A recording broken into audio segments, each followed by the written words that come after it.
Dead Man Walking is a 1995 American crime drama film starring Susan Sarandon as Sister Helen Prejean and Sean Penn as Matthew Poncelet.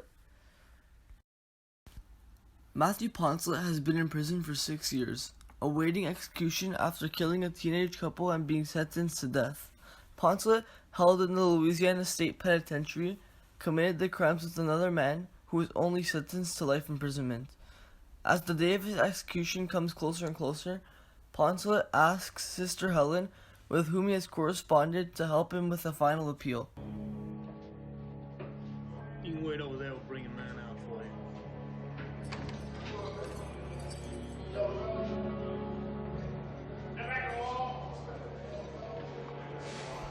Sister Helen decides to visit him. He believes he is innocent, insisting that Vitello killed the two teenagers. Convincing an experienced attorney to take on Poncelet's case, Sister Helen tries to have his sentence changed to life imprisonment instead of death. But it is not approved. After many visits, she establishes a relationship with him.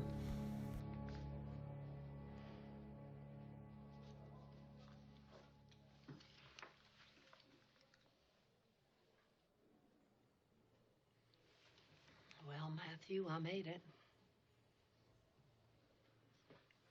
Thanks for coming, man. Never thought I'd be visiting with no nun.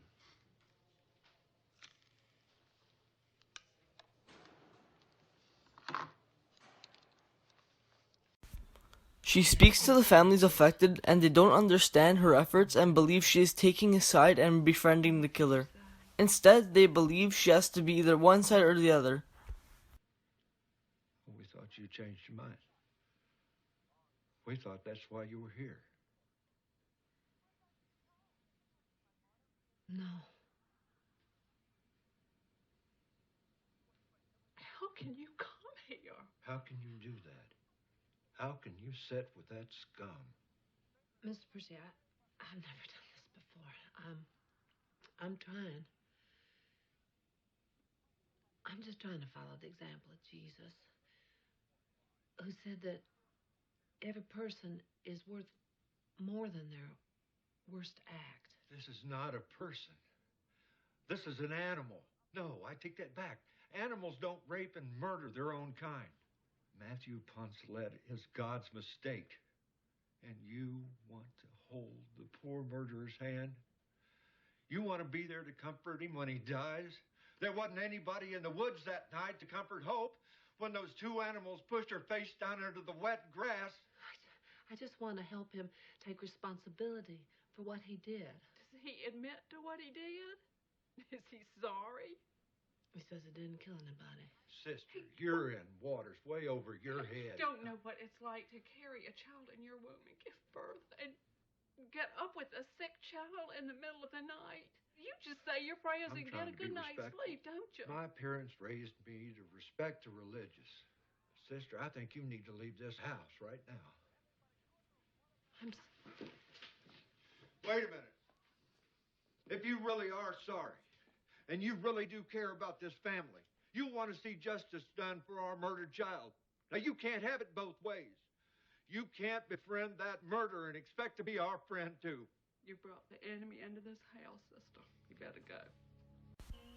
Prejean is trying to make Matthew realize he is responsible for all the deaths, and he blames it all on Vitello. It's not myself letting Vitello get over on them kids, but I got my last words coming. I got a thing or two to say to Percy's and the Delacours. You want your last words to be words of hatred? Hey, Clyde Percy said he wants to inject me himself. Think of how angry he must be. He's never going to see his daughter again. He's never going to hold her. He's never going to love her, laugh with her. You have robbed these parents of so much, Matt. They have nothing in their lives but sorrow, no joy.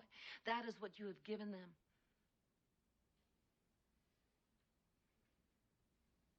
What possessed you to be in the woods that night? I told you I was thrown out of my head. Now, don't blame the drugs. You were harassing couples for weeks before this happened. Months.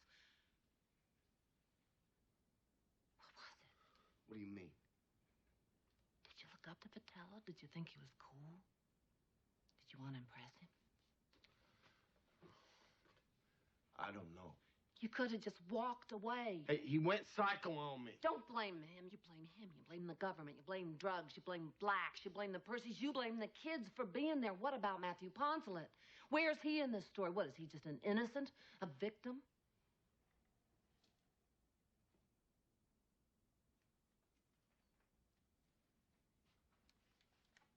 I ain't no victim. Eventually, while Sister Helen and Matthew are talking during the final hours before his death, he confesses to her that he did commit the murder and starts to get very emotional.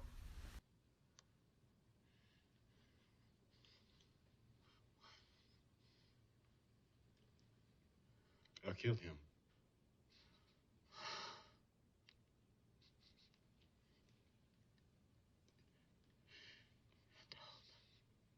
Oh, man.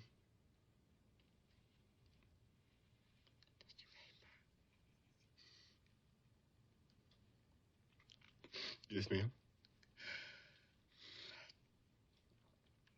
Do you take responsibility for both their deaths? Yes, ma'am. When the lights dimmed on the till that night, I kneeled down by my bunk and I prayed for them kids. I never done that before.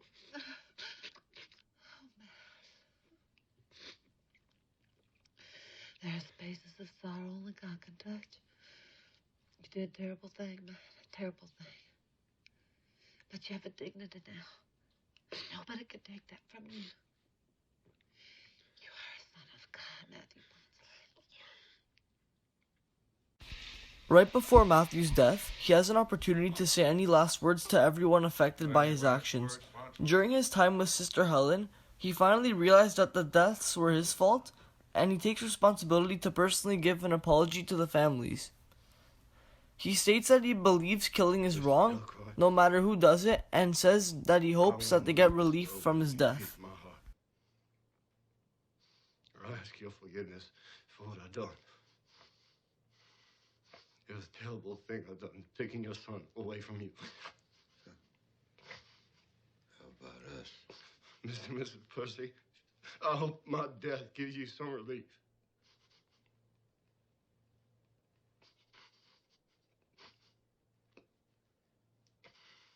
I just want to say, I think killing is wrong, no matter who does it, whether it's me or y'all or your government.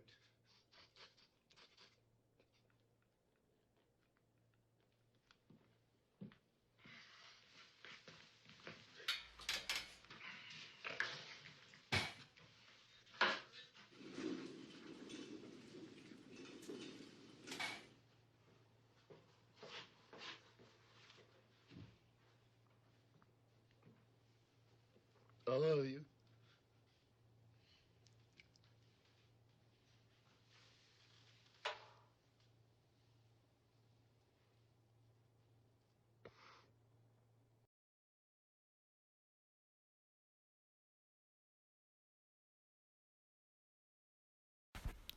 The novel and film Dead Man Walking are both intended for older people due to the crime and death penalty aspect of the story.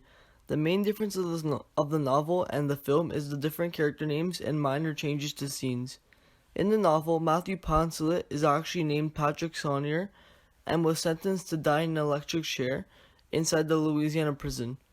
Upcoming in my significant scene, you can see that Matthew Poncelet in the movie was actually killed by a lethal injection.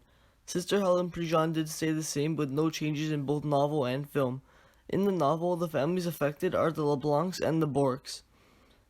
In the film, the families are named the Percys and the Delacroix. Dead Man Walking and the protagonist Prejean shows connections to the psychoanalytic theory, showing the persona, personal conscious, and the shadow.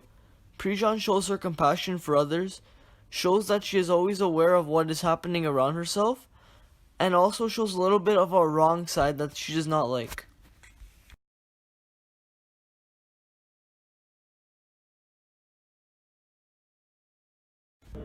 In the final scene of Dead Man Walking, it is time for Matthew Poncelet's death.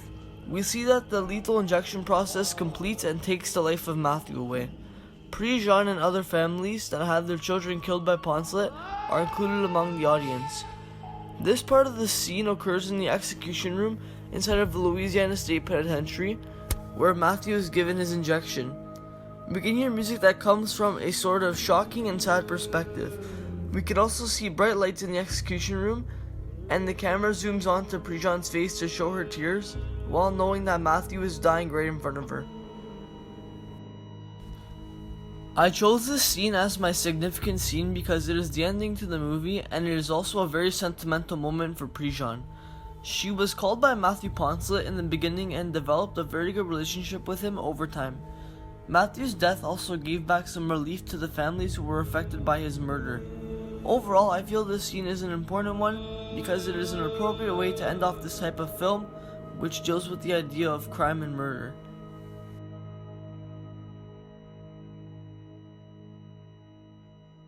May the love of God and the peace of our dear Lord Jesus Christ bless us and console us, and gently wipe every tear from our eyes. Amen.